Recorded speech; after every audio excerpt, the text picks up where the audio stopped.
our fathers praised thee is burned up with fire,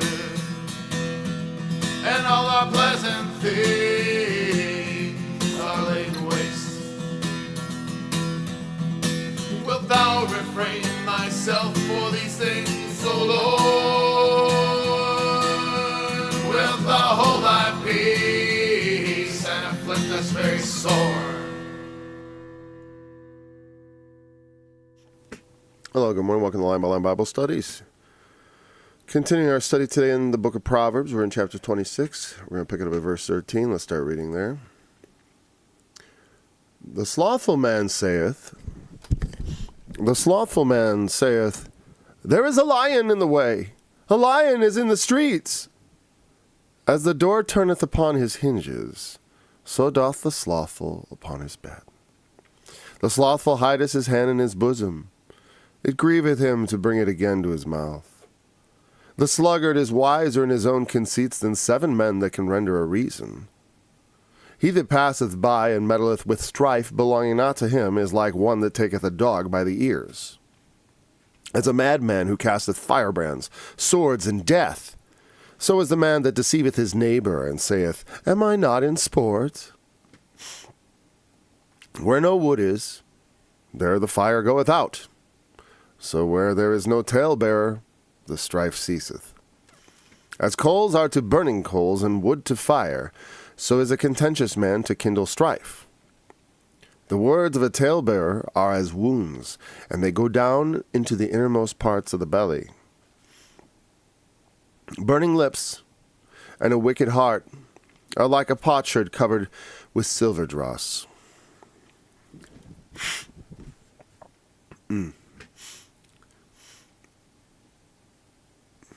He that hateth dissembleth with his lips, and layeth up deceit within him.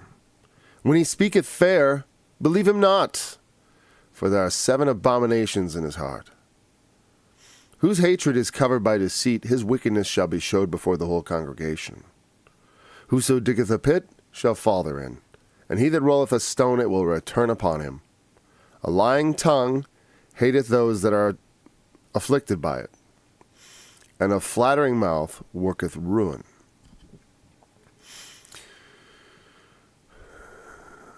So, as snow in summer, as rain in harvest.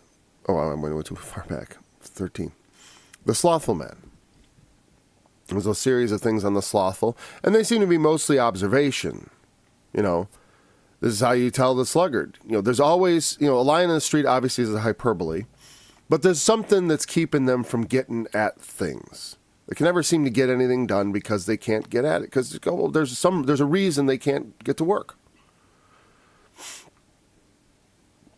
There's some hazard, And of course that's like I said, it is a bit hyperbolic because it's rare that someone ever says there's a lion waiting for them. Has anyone said that this year?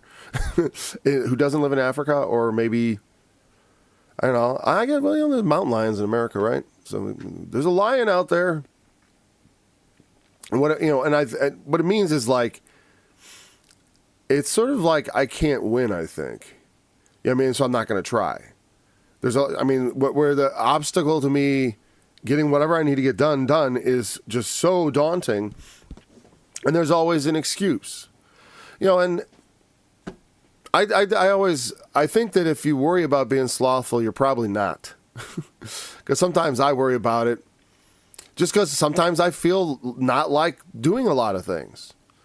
Sometimes I feel like staying in bed, but we got to redeem the time. So I wouldn't characterize myself as slothful. It's not like one of my major vices, but occasionally I suppose I've been lazy, right? It's not something I struggle with per se. Well, in a sense I do. In a sense, like I always am pushing myself to do more because I feel like I could do more, and at times I feel like wore out. And so, I remember the other week I was like, "Am I lazy?" But it turned out I was just sick. Because I wasn't, just because I didn't feel, I genuinely felt physically like, but sometimes I get that confused with being tired with being lazy. If you're confusing those things, you probably don't have a problem. Yeah, and in fact, the things get done, right? It's like my problem often, I'll think of myself as lazy because I have 100 different things to do, and it's not obvious which one I should get at first. When you have 3 leaking sinks, which one do you go for? The one that's most important, right? But if you also have auto repairs to do, your taxes, and then just general living life and getting things done, it's like, where's all the time go? And to me, it's like if I found myself with a lot of leisure time, I think then I'd worry about sloth genuinely. I used to have more leisure time, and I look back on those times, and I didn't think I was being slothful then, and now I look at it as like, I could have used that time better. So, as a door turns upon its hinges, so doth the slothful upon his bed. Turn over and over. I don't know what to say about it beyond that. It's an observation. It's meant to be demeaning. It's like basically, don't be like a door turning on its hinges, laying in your bed. Like is useful. No more useful than a door, just in the way. He hideth his hand in his bosom. It grieveth him to bring it again to his mouth. To feed himself, I guess. And I suppose that is meant to be, again, just throwing more shade at the slothful, basically, because it's like this is a gross exaggeration. Like right, they are so lazy, they're grieved to bring their hand to their mouth. And like I said, that may be a bit that's at the edge of laziness. That's about as lazy as you get, I think. The sluggard is wiser in his own conceit than 7 men that can render a reason. I like that verse the way it is, but we're going to look at it a little more deeper. Now we got something to sink our teeth into, I think, a little more. Unless I'm just missing something about all that. But, maybe it'll occur to me as we go along. It's one of those things that is in the Proverbs. It's not, we're encouraged to be industrious. That's what the parable of talents is all about. Being, occupying till the Lord comes. Being busy, with what God gives us. He's given us things, gifts, and His Word, the gift of His Word, the gift of your own faith and your understanding. Something must be done with it. It's got to grow. You have to become stronger in the faith. That way you're more useful to the Lord. And that's why we teach, that's why we study. To become, because you have to be grounded in the Word. And the only way to do that is to just get the Word into your head and think about it. It's the listening part. That's what, when, does God ever talk back? He's said a lot already. If you read what He has said through His prophets and His apostles, you have somewhat of the mind of God, Somewhat. And the Spirit searches all things, the deep things of God. But the Spirit of God in you, you have an open door to understanding if you will look to it, If you want it, come, partake, have, wine and milk without money, without price. Like Isaiah 55, ho, everyone that thirsteth, come to the waters of God's refreshing. The Word of God is that water. So we need to drink it. We're going to be thirsty.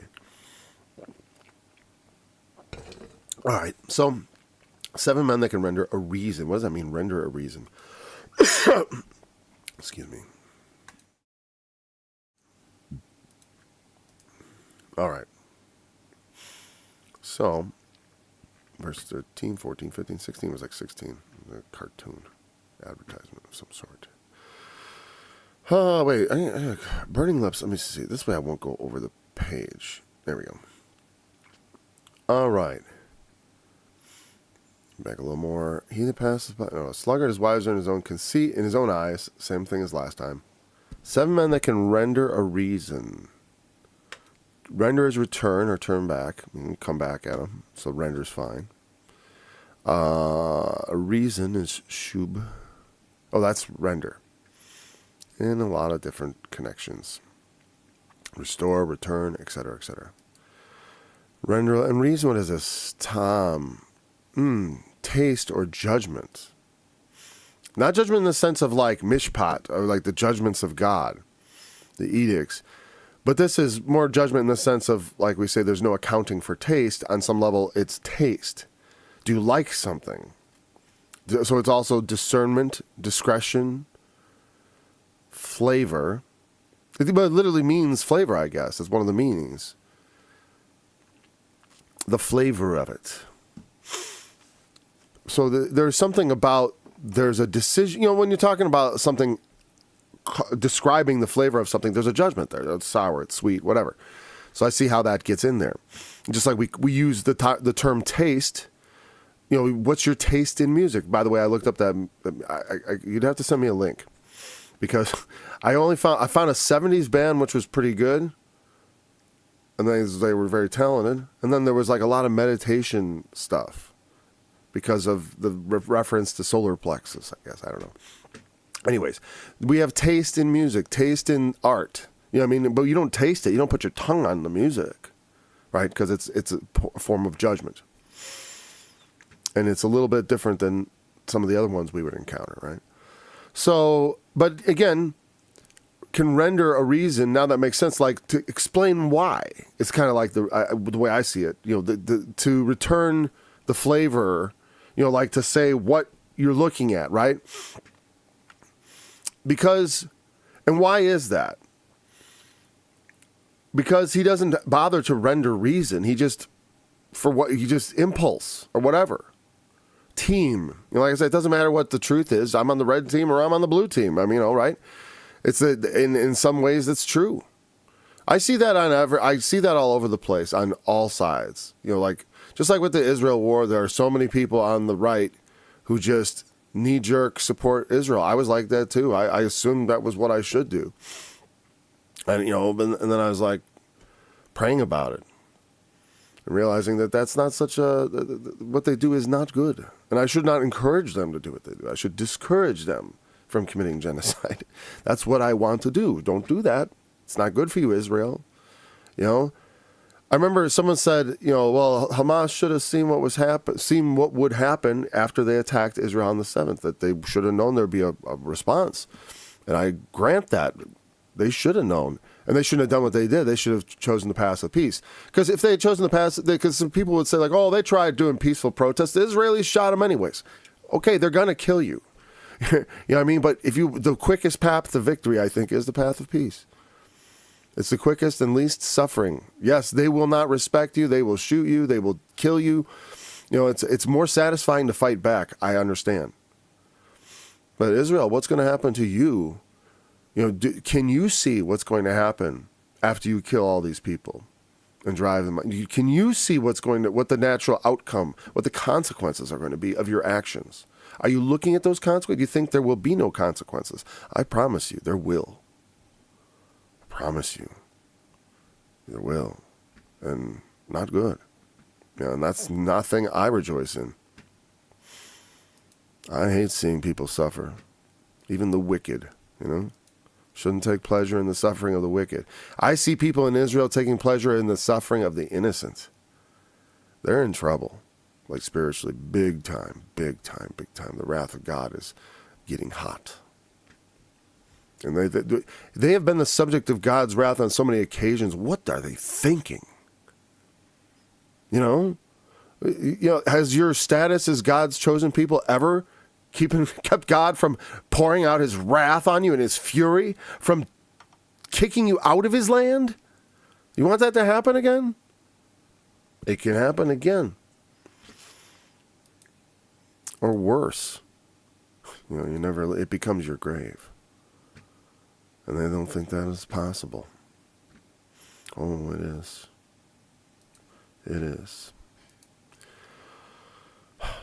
So, all right. So, wiser in his own conceit than 7 men can render reason. Because in his own eyes, because like all the explaining, I've had this, when I try to explain something, like I remember this guy was talking about the Trinity. And he was ripping it, of course, as everyone does, and it's understandable. Trinity is not in the Bible, The doctrine's there, but the word isn't. But it's there. You say that the thing is, you have to contend with all the scriptures. Like I said, he didn't contend with all the scriptures. He just had one scripture, and it was the one where it says, what was it? No, he had no scripture. It was just, he's like, it's the Godhead. It's Jesus is the body, the Father is the soul, and the Holy Spirit is the Spirit. That's just it. That was his whole explanation of God. And it sounds good as far as it's nice and neat, just like a lot of explanations are nice and neat, and that's why it pleases people. But they're not biblical. It's like, it's not biblical. That's not taking in the whole picture. It's a nice picture. You can paint lots of nice pictures using just a couple scriptures. But if you contend with all of them, you run up against the fact that it's like the things we know and describe are not enough to account for what God is, for his full nature. We can't compare him to bears and to animals and to humans, though most comparable to humans because we're made in his image. Still, he is many degrees of magnitude greater. And that difference is not insignificant as far as between God and men. Oh no, there's still a significant difference. A lion, okay, wait, the door, I'm on the wrong screen. No wonder. So, I think that is a verse you see where, what do they call it? That curve, the Fletcher Munson. No, that's Fletcher Munson. That's actually, I think, a musical thing. No, it's I forgot what they call it. The thing where when you start learning something, you get this. Like I definitely, this happened to me when I first started studying the Bible. I learned so much so fast that it really impressed people because it seemed like I knew a lot, and I thought I knew a lot. And relative to knowing nothing, I did know a lot, but I was woefully ignorant on many, many things biblical. And certainly I didn't really understand the gospel properly. I mean, I understood the gospel, I should say, but I didn't understand Christian righteousness or sanctification at all, or what our purpose even is.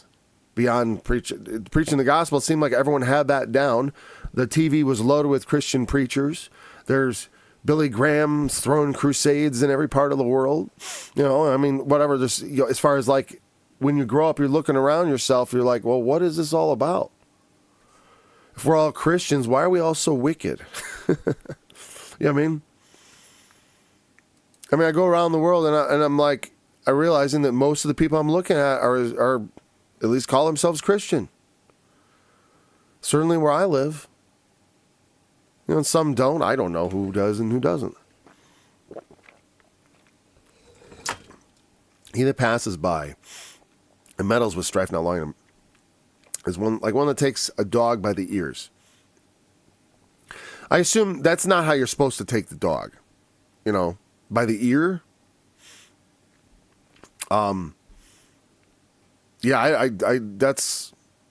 I wouldn't want nothing. As far as I can tell, that's not how you. And that must be right? Because it's like they're saying, don't do that. Obviously, but meddling with strife that doesn't belong to you as you pass by. It's a great way to get in trouble, and I mean, like, you can get beat up. Meddling with some issue. Now, there is like I definitely don't want to confuse that with, Good Samaritan-like things that, when you see someone truly in need. But that even whenever you intervene in a situation that you're not really part of, let's say you're at a gas station and then some guy's giving a woman a hard time. Maybe it's his wife or something. He's cutting up rough with her. You intervene, you can get yourself in the hospital or dead. I mean, who knows what's going on?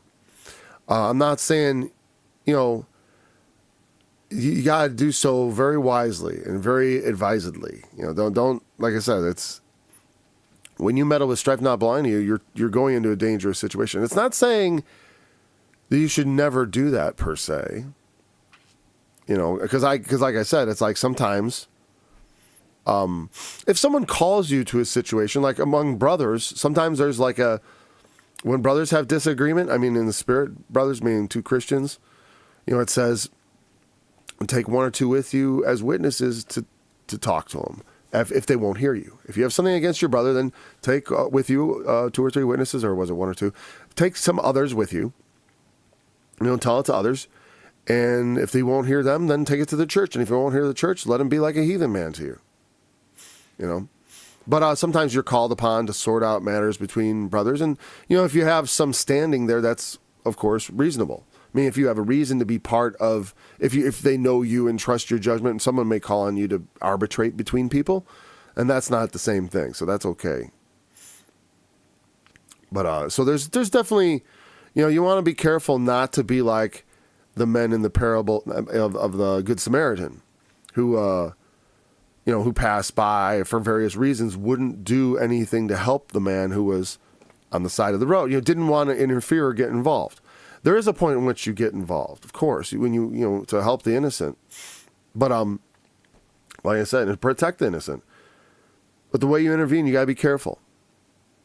Like I would consider interrupting some action, not necessarily getting, staying back, verbally and telling someone I'm calling the police or something, being proactive like that. If you see a bad situation, surely you have to do something. Sometimes, when you see something bad happening, you can't just ignore it if it's truly bad. Now, if it's just people having an argument, a friendly argument between people or whatever, they're having a sharp disagreement, whatever, not even friendly. If it's none of your business, stay out of it. I think that's pretty good advice. If it's none of your business, you should stay out of it. Because it's their argument. I've seen arguments walk by. I feel no obligation to get involved. And I just want to make sure I delineate that from the idea of someone who's in distress and needs help. Like I said, the Good Samaritan, he meddled in something that had nothing to do with him, and it cost him money, Well, that's what you do. That's what the Lord calls us to do. And who did he do it to? To his enemy. That's one thing I always point out. It's a subtle thing in the parable, but you got to know that when the Samaritan helps the man, the priest and the Levite pass him by, and he's talking to a Jewish audience. And in their mind, the man who is on the road is a Jew. And the one who comes and helps him is a Samaritan who the Jews hate. Meaning, so the Samaritan helped someone who hated him, his enemy. That's there too. That's part of it. It's not just that he was a good man that the Jews hated, but it would be, he knew they hated him.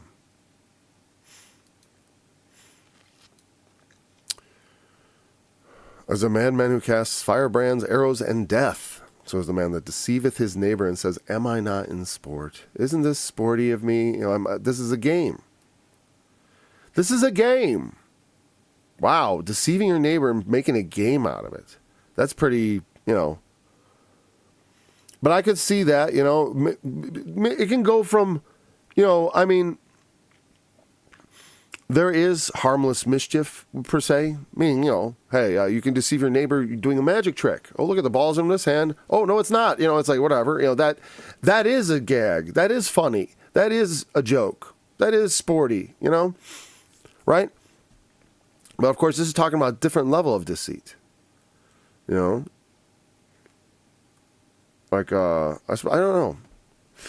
I can't think of, I want to think of specifics, but, I think, okay, we could go back to moving the boundary. That was one of the obvious ones, like changing, there you're talking about stealing his land, deceiving him about the nature of the boundary marker, or where the lines are, and all that stuff.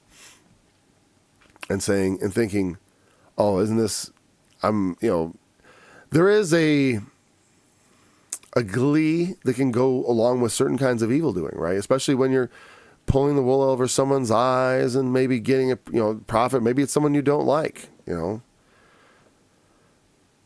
obviously, and that's what sometimes people do. They will pretend to like people that they don't like as they are planning to do something that's going to hurt them in some way or the other. Either maybe socially or just financially. Like it says in the law, cursed be he that smites his neighbor secretly. There's a lot of ways in which people will try to stab you in the back and deceive you about the nature of what they're doing.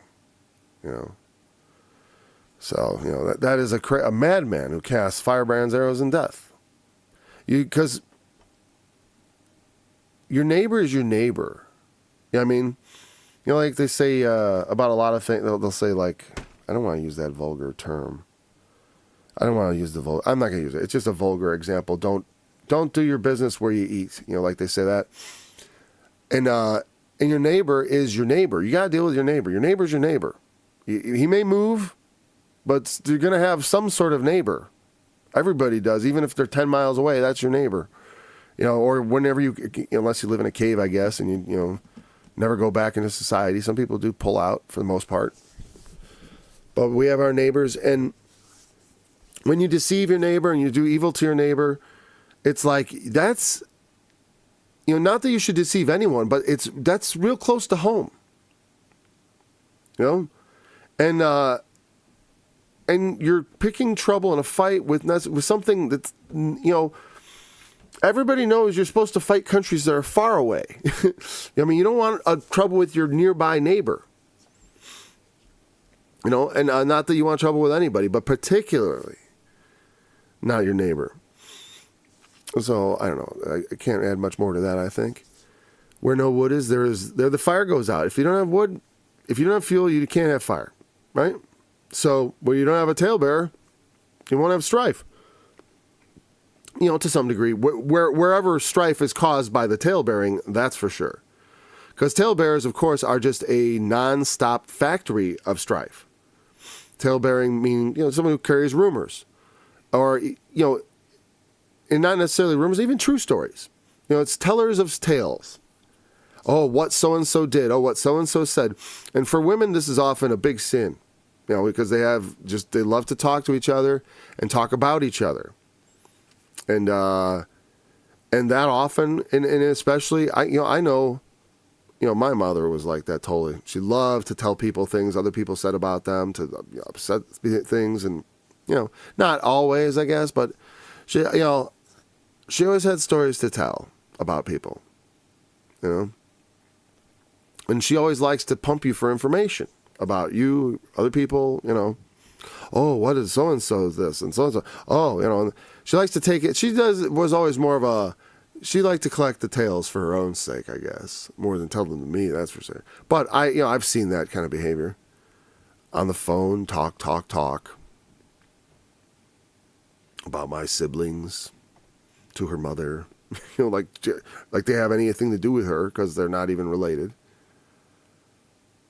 But, she loved to talk. I don't want to just pick on that person, but people who talk and who betray your confidences, they cause strife. Because a lot of times you say something in confidence like, oh, yeah, I'm really annoyed with John today because of this, that, and the other. Right? And the thing is, maybe you're just bearing it because John's your friend and you don't want trouble with John. But he's giving you a problem, but you're dealing with it, and you just let off a little steam you told someone else.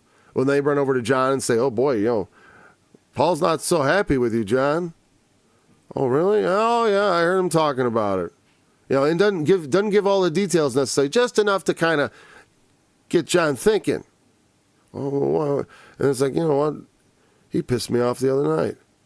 And then pretty soon me and John are having a problem. Because of something, we both were shrugging off each other's offenses because they weren't that offensive, right? But maybe we just offended each other just a bit. But we didn't. We decided already in our own hearts to forgive and to move on, right? But because we told somebody, that's why you gotta be, don't tell things to storytellers, and people who pump you for information about, want to know, be aware of what's happening, because there is that. I remember. My kids always remark on it because when they talk to grandma, she's pumping them. Who's doing this? Who's doing what? And I get it. That's normal for them to be interested. But there's more to it than that. There's more to it than that. Like I said, there's normal family interest, of course, but there's also the stirring up of strife. And it happens. And that's one of the that's a real, right? Someone who does that, they will cause strife. Period. As coals are to burning coals and wood to fire, seems to be the same analogy basically. You need wood to make fire, so you need a contentious man to kindle strife. Note again, there's no one cause of strife. It's not saying without talebearers you'll never have strife. No. It's the strife caused by the talebearer. That kind of strife is. But it's just identifying one kind of strife creator as this talebearer figure, and another one is a contentious person, someone who wants to fight. And there are people who do genuinely want to fight. I've had people. I remember back when I used to do the Arnold Murray back and forth with emails with people. I had more time back then for that sort of thing. Sit around, write. When I did that, there were people who would accuse me of you just do this because you like to argue. Because I would tell them they were wrong, and I'd show them in the scriptures how they were wrong. But it would always come down to when I would show all the reasons, in the end they would just say, "You just like to argue. You just like to argue. You're contentious." That couldn't be further from the truth. I hate arguing, is the truth. I don't like to argue. It always gives me negative feelings. I don't like arguing with anybody. But I have this sort of, I hate using this word. I hate saying I'm authentic, but I am a very authentic type person. That is a high value for me. Authenticity, being real. So,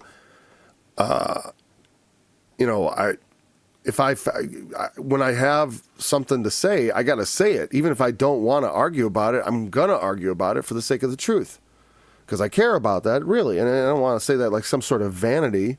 I care about the truth. We all care about the truth. We just don't agree on what it is. I get it. I don't want to be too hard on people. But some people are contentious. They're just contentious. They're ornery, as we say sometimes, right? And wherever they go, they get trouble. And it's not necessarily ornery. Some people are troublemakers, And sometimes, I like people who are able to stir it up a bit sometimes. Because sometimes, when you can't, when wickedness starts to break out, there's nothing to do but to stir up a lot of strife about it, as far as I'm concerned. You know what I mean? If wickedness is afoot, we got to strive against it. So there's going to be strife. The contentious will come along, the talebearers, but also sometimes you just got to fight, and so that's why I look at it. Yeah, I'll become contentious when I contend for the truth. We got to earnestly contend for the truth. And there's also a kindling that goes on there. It is a fire. Is not my word like a fire, like a hammer that breaks a rock in pieces? One of my longtime students likes to use that for their brand, Kindling Truth, right?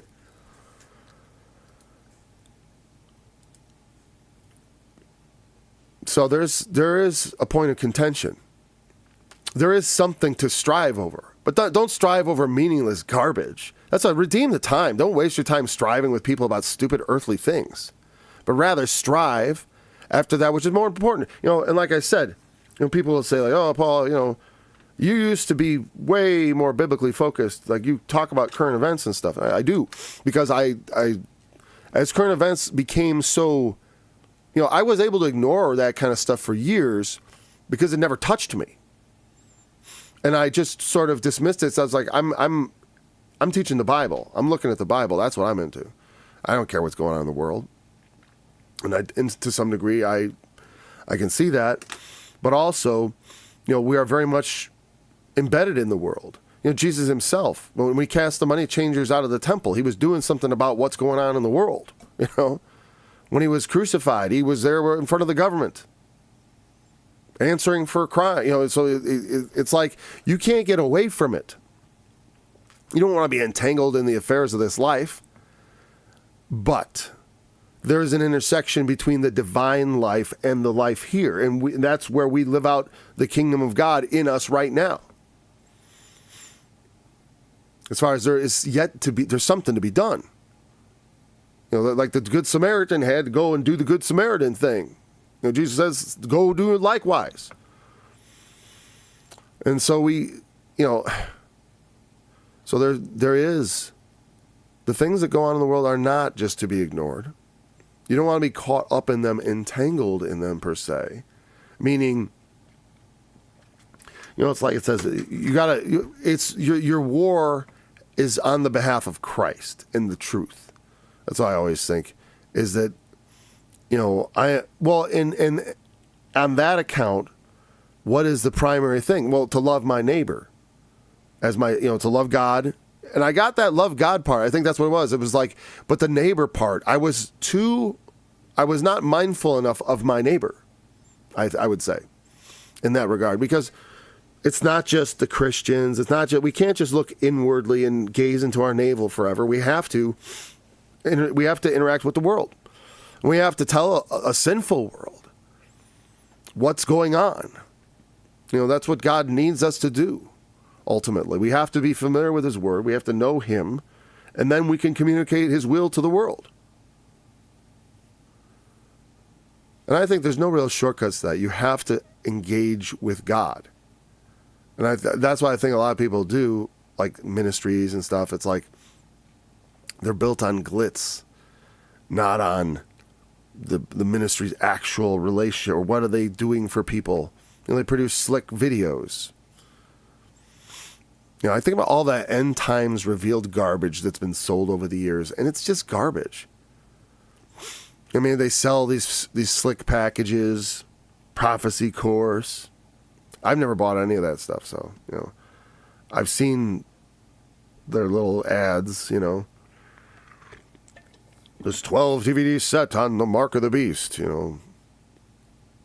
bunch of stuff.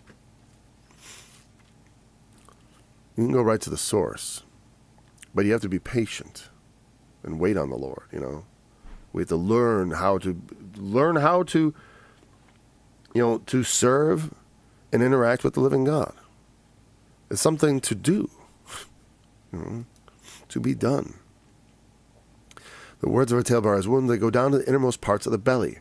We had that phrase earlier, right? Remember, it was down to the inward parts of the belly. I forgot what it was. It was the correction of the Lord, I think, or the fear of the Lord, or whatever. It searches out and even down to the inward parts of the belly. But that phrase, the inward parts of the belly, I find it interesting because I didn't compare it and think about it in terms of what that idea might mean for the interpretation of Revelation 10 with the little book. It goes into the belly and makes the belly bitter. I was focused on the book and the bitterness, but the fact that it's the belly, is interesting. Because the belly represents a lot of things. The belly for meats and meats for the belly. But both it and them shall perish. There's something about the nature of the stomach that is very much has to do with our what I usually call it, like our gut, like our gut feelings. Not feelings, our gut instincts is a better way to say it. We associate our instincts with our gut, and we also associate instincts such as like hunger with the gut, obviously, because I wonder if they consider that the seat of lust. No, you lust in your heart, right? Or whatever. I mean, I'm speaking entirely in from the perspective of linguistically, as opposed to you actually have thoughts in your heart. It doesn't. You do actually, but in a metaphorical heart. The physical heart, is it thinking? I don't know. It has nerve endings. Some people would suggest there's more to it than that. Certainly, your heart is affected by your feelings in a very interesting way. It can be measured. People's heart rates go up and down based on what they're thinking without actually doing anything. Your heart, just the thought of a fearful thought can raise your blood pressure and stuff like that. We are very affected on all the parts of our body by the things that go on in our minds. And so, the words of a tale are as wounds that go down the innermost part of the belly. Some things, because some things you would rather left not repeated.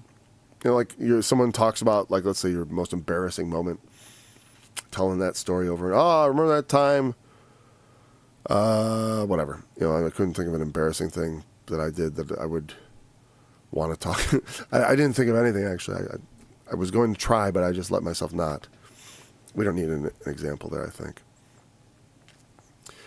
But, like I said, sometimes, they can be as wounds. I mean, they hurt people. I try to be bigger than that. I always try to be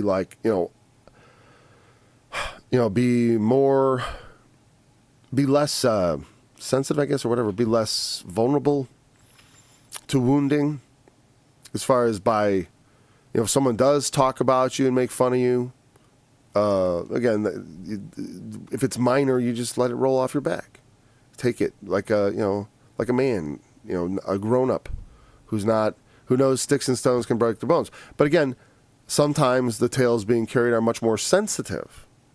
I mean, I like to think, I do try to live my life as if it's wholly in the light. As far as I put myself in that mindset. Not that I can't be as sinful as anybody else. No, what I'm saying is, though, I try to have the mindset of I'm under observation at all times. I mean, God sees me plainly. And if he sees me, the judge sees me, and all things are naked and open before him, who am I to fear men and what they might say and what they might do and the things they may, So, I mean, we have that, like Jesus said, fear not them that can destroy your body, and afterwards they can do no more. But fear rather him who can do much more. And so, when I hear the words of a talebearer are wounds, I was like, oh, what wounds? I didn't even feel it. Still, it can still hurt. We can try to be bigger than our enemies. We can try to be less sensitive to our own personal, anything that came against us. And certainly, like I said, I like to have, when I say I like to live in the light, what I mean is so that no one has any tales to tell. There's no one who's going to say, not legitimately, oh, I saw Paul going into that house of prostitution. Oh, I saw that. That didn't happen. But there's a tale you might not want told, right?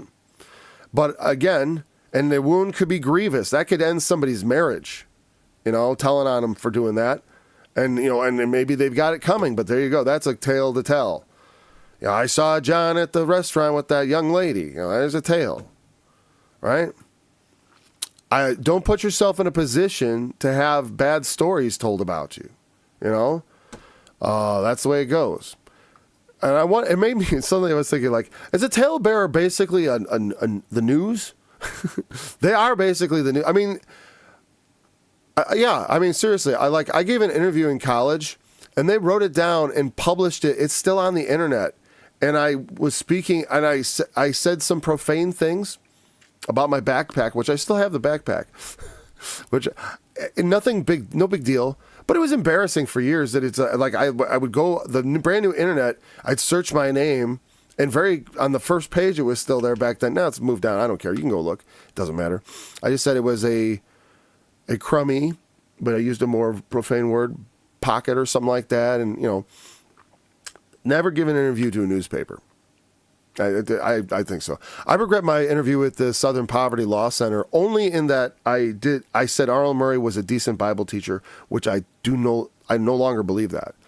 But at the time I did, because and I think they put it in there because they wanted to show that I wasn't just utterly hostile to him. Oh, he sucked. I had there was a reasonable amount of I was not just throwing the guy out. I was just saying his doctrine was anti-Semitic, to say the least, even though I don't like that word. But it was worse than that. It was basically, what do you call it? It's just slander of the Jews, basically. Calling them the literal offspring. Jesus said that spiritually, and he made it quite clear. If you look at John 8, that's why people would argue with me over that one. I'm like, but look at, he says, I know that you are Abraham's seed, but you seek to kill me. That's not what Abraham did. So you have I know you're his seed, but you have another father. And whenever we do evil like they were doing, we are also of that father. When you lie, it's like you're aligning yourself with the devil because he's the father of lies. When we sin, we align ourselves with him. Now, of course, we can bitter and sweet water run out of the same fountain? No, but with men, some things that are impossible in nature actually happen. But this can't be. That's against nature. We should have, our lips should have pure words. Okay, then we got burning lips and a wicked heart are like a potsherd covered with silver dross. That sounds like too bad. Like silver is good, but dross is not. Dross is the impurities. So a potsherd is a broken piece of pottery. Like you wouldn't plate it with silver. Much less, but this is covered with silver dross. So it's even more so, it's useless and, I don't know, was silver dross, potentially hazardous? I don't know what's in silver dross, lead, whatever else. It's all, whatever impurities were present in the metal when you purify it. They'll float you melt the metal and then it separates by weight and all that, and the impurities are separated out. I wonder what the NIV says about this verse. Let's see if that gives me a little different insight. Oh, I got some time. Okay.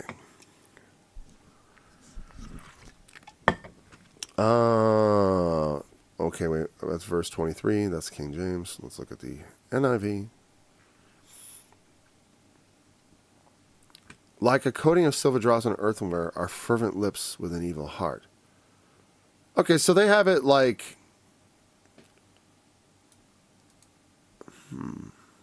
I'm assuming that this is not the way you do it. Whatever. Like a coating of silver dross on earthenware, so are fervent lips with an evil heart. That does make more sense. Because the next clause is enemies disguise themselves with their lips, but their hearts harbor deceit. Right? Burning lips and a wicked heart. I get it. Burning in the sense of fervent, like wanting to talk. That's, I'm just going to say that someone who has got, they got a burning, I got to say something. You ever had that where you really got to say something? But what you got to say is evil? A lot of times because people are like, like some people just can't resist lighting a fuse. It's like they have a bit of information. They hear someone talking. They're like, boy, I could throw a bomb into the middle of this.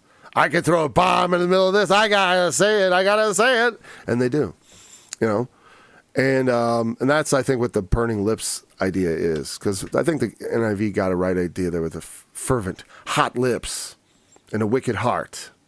I mean, you don't need to... I do like that they leave it burning. I think fervent is okay. But it is an interpretation. And we can still interpret that having this more direct translation. Burning lips. Now, that makes sense to me. Like, I got lips that are burning. They gotta speak. They're on fire. But whatever a potsherd covered with silver dross is, it's as bad as a wicked heart with burning lips, which is easier to understand. Okay, he that hateth... That's one thing I don't like about... like I said, it's my shortcoming that I don't understand silver dross and the use of potsherds as far as like how bad is that? It's probably pretty bad. But I don't know how to describe how bad it is since I don't have any experience with that kind of... That particular proverb comes out of their cultural milieu, and I really can't touch it as far as that goes. That one. Some of these I get on, because I've read books about the ancient Near East and about Israel and their customs and stuff in the past. But as far as coating of silver dross, I mean, obviously you plate some things with silver. And the fervent lips is kind of like... I don't know. Let's just go on to the next one. Because it's still similar ideas, right? People who have lips that are not matching up with their heart. He that hateth. You're someone who's hate. And I said this. This is true. I love, therefore I hate. And so if I'm hiding Anne Frank in my basement and they come to my door and ask me, do you have Anne Frank in your basement? The little Jewish girl? I'll say, nope, never heard of her. I'll lie. I will lie to my enemy like that and disguise myself with my lips. I won't let them know they don't deserve to know that I'm their enemy. You know what I mean? Some people don't deserve. So I generally, I always say, speak the truth. But there is a time to deceive the enemy as far as I'm concerned. Maybe I'm off on that a bit. I don't know. So don't take don't become a Paul Stringini. You take that advisedly.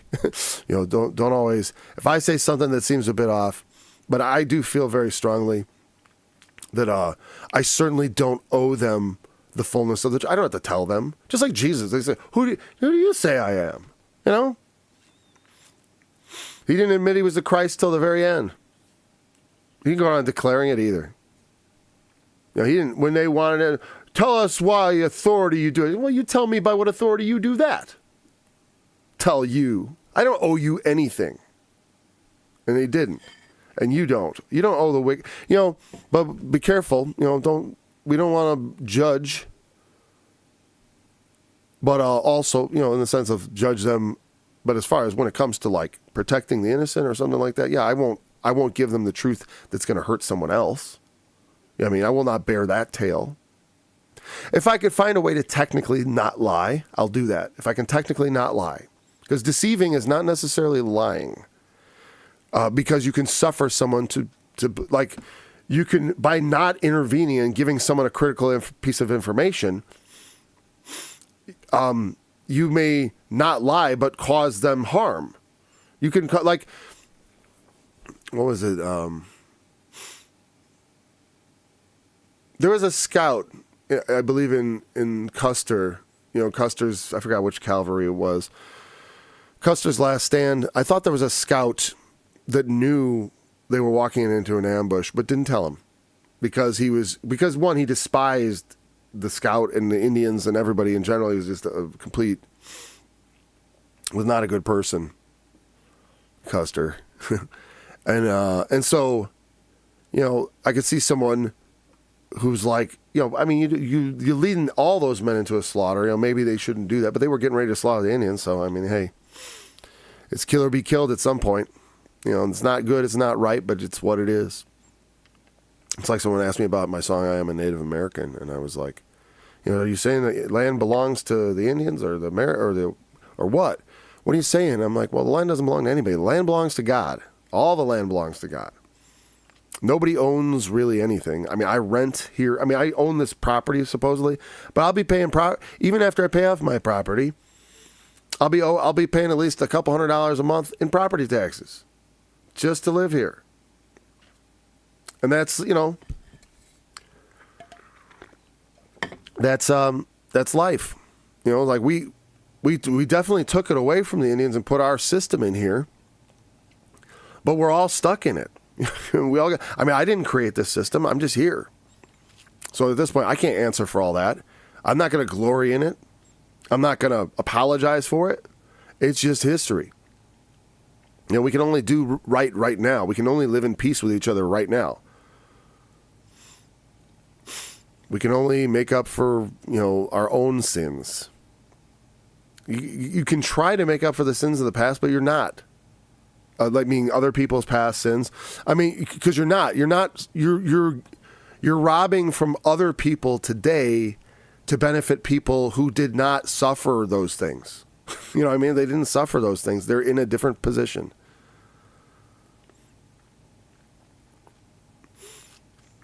And then, and my ancestors suffered things too. What about when I go back and look at all the suffering they went through and get my piece of the pie? It becomes absurd. So, burning lips and a wicked heart. Again, burning lips is very much in that talebearer lens of things, right? Got something to say. He that hates dissembleth with his lips. Dissembleth means to dissemble. I believe that, I forgot if that is simulation and dissimulation. Dissembling, let's just look up. I want the English word and the Hebrew word. We'll look at the Hebrew word first because maybe we don't need to worry about the English word. Sometimes it's funny though, because you think, right, the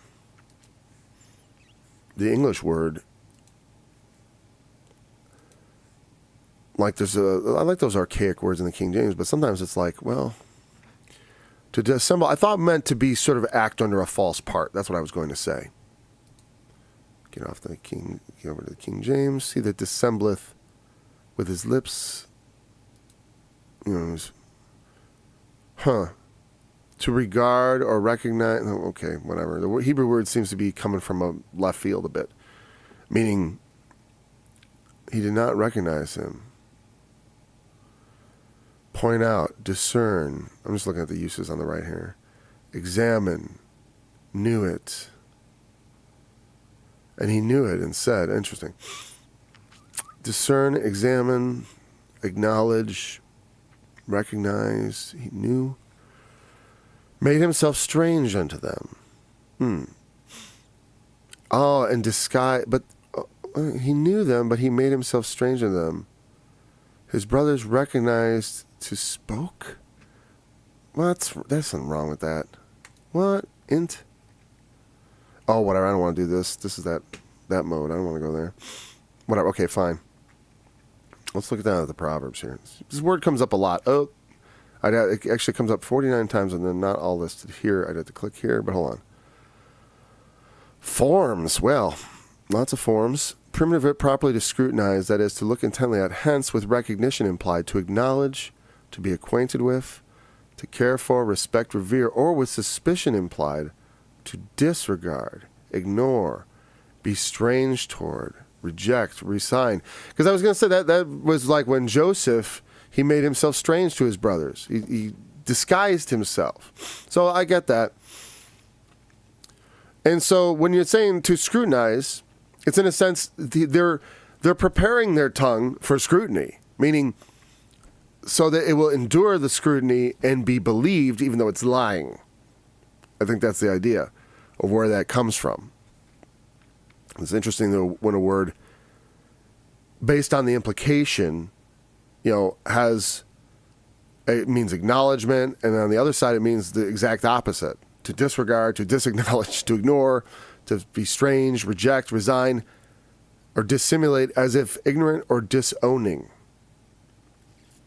Yeah, dissimulate.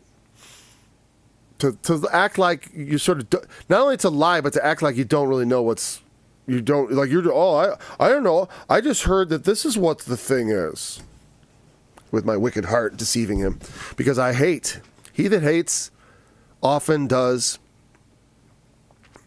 play ignorant, disavow, disown the situation. And like I said, that's I'll tell you what.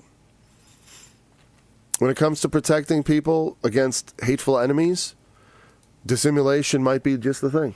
As far as I'm not throwing my friends under the bus. I'm not gonna accuse my brethren. No. Or the innocent.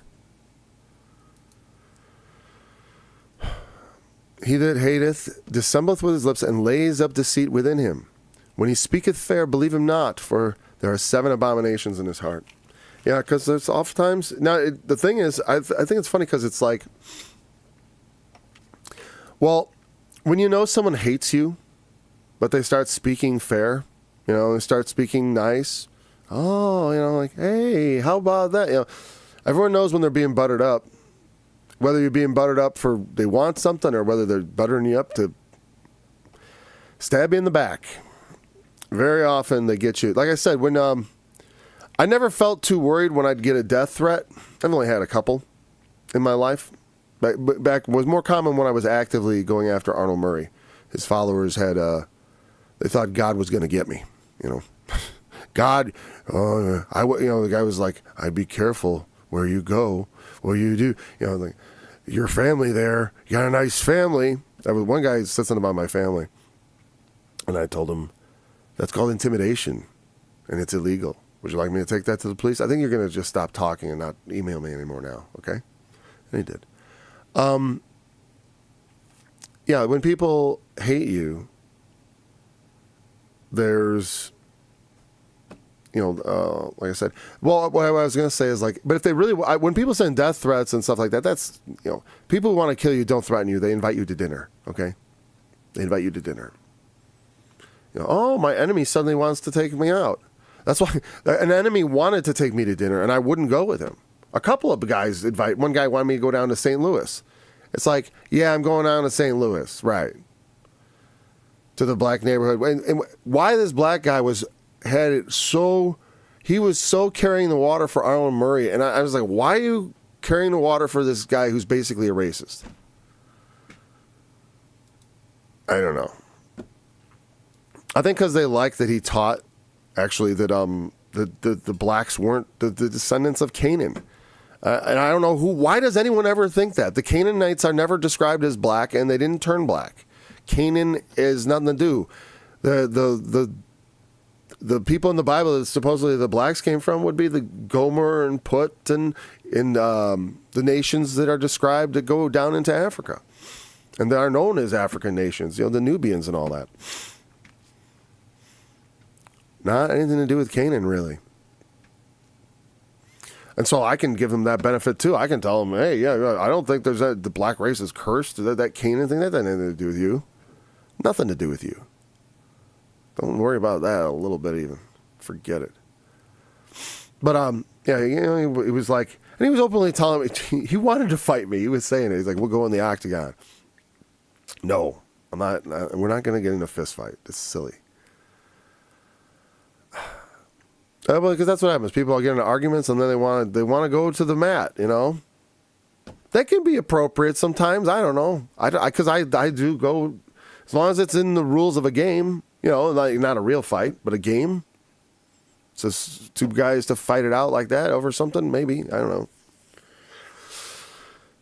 Sometimes when it is a matter of pride and people's feelings, sometimes that is the cure. Gets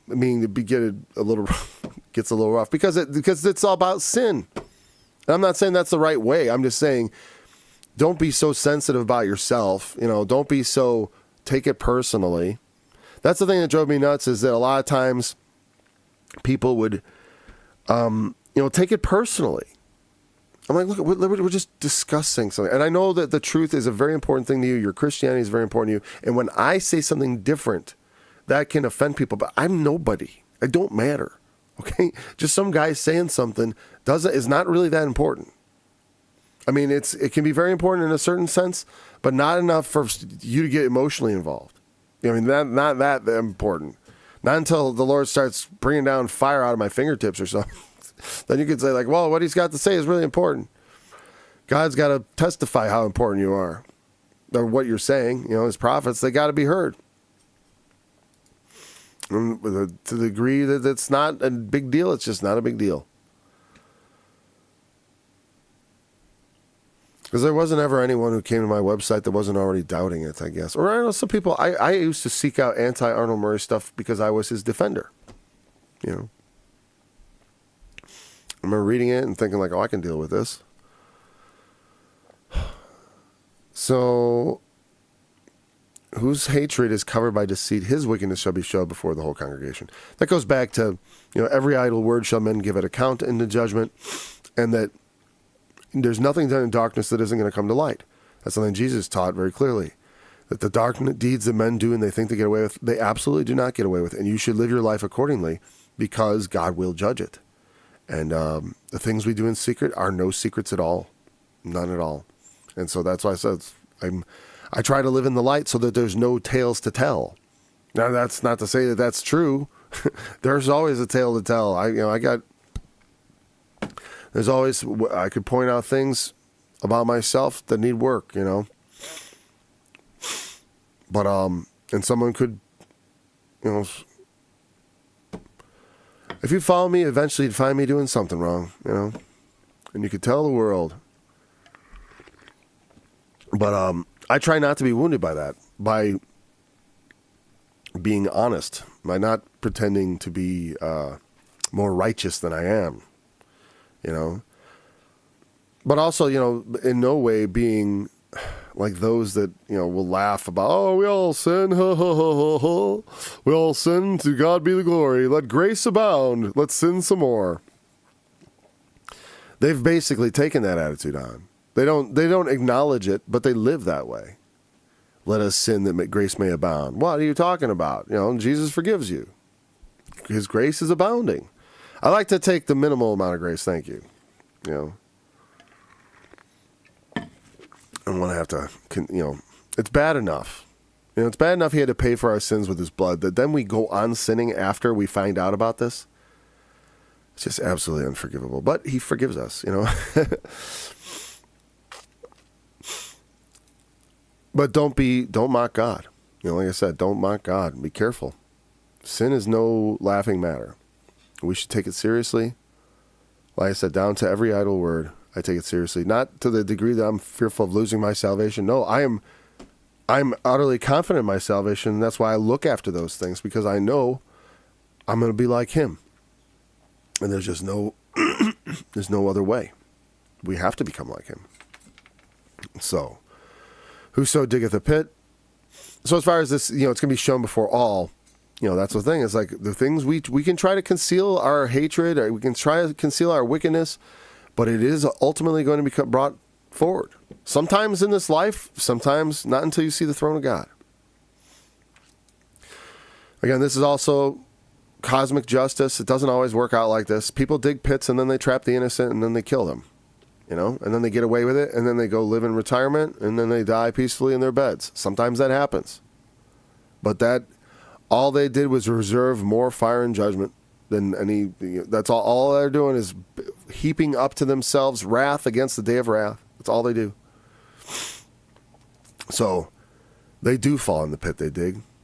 Because, and quite directly, because the sins you commit are that thing which you will be judged by. I remember this guy was saying he wasn't really listening, but he was like, oh, you should read Carl Jung, and he was saying no one could judge him. How could God judge him? And I was like, God doesn't really judge you. Your conscience does. You will judge yourself. Your conscience will bear witness against you. Because it's not just the thing, people, if you got no conscience of a sin, let's say someone thinks coffee's a sin. Well, I don't have any conscience of it. So it's not a sin to me, right? And there are many things like that. We have no specific word. How do we know? How do we know that God doesn't forbid caffeine? Oh, it's okay. That's your opinion. That's your opinion. You're issuing an opinion. That's not biblical. So, like I said, there are matters of conscience. I like I said, I always figured, I always looked at like smoking and caffeine, very low stimulant, like a cigarette. After the first time, you feel almost, there's no drunkenness to it, but the thing is, it kind of enslaves you. You just want to smoke again and again and again after that. And so I hated it. I was so glad to quit. It was the hardest thing I had ever done. And, but, I do consider if someone didn't, like someone like vapes or whatever, I don't think that that's necessarily a sin. If they don't think it is, if they don't think it affects their health.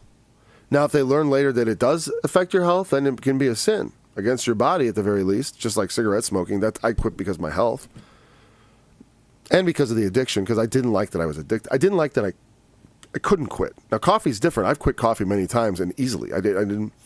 I just skipped it, and I was like, oh, that's what quitting coffee's like? Depending on what you're doing, you may not even notice it, the fact that you had withdrawal or whatever. Very mild. So I never feel enslaved by it. I mostly like it because it's good, because of the flavor.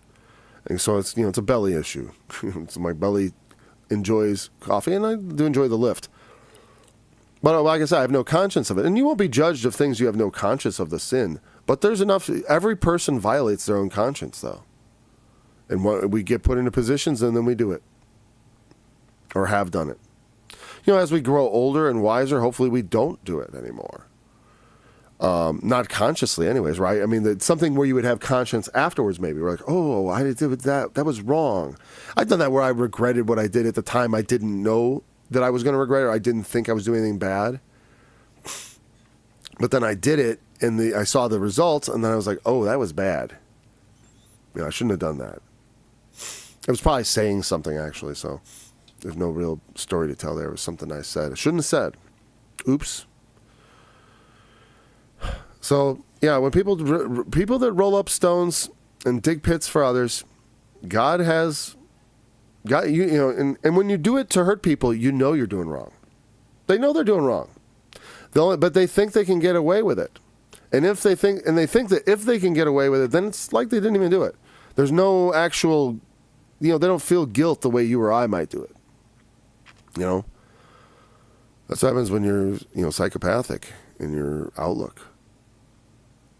There's, I never was able to understand the psychopathic mindset because I'm about as far as you can get from a psychopath.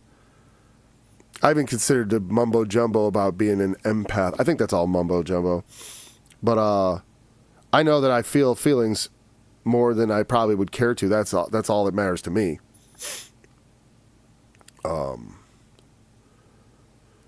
Okay, so rolling a stone, again, it will return upon my, putting it like a trap to hurt someone.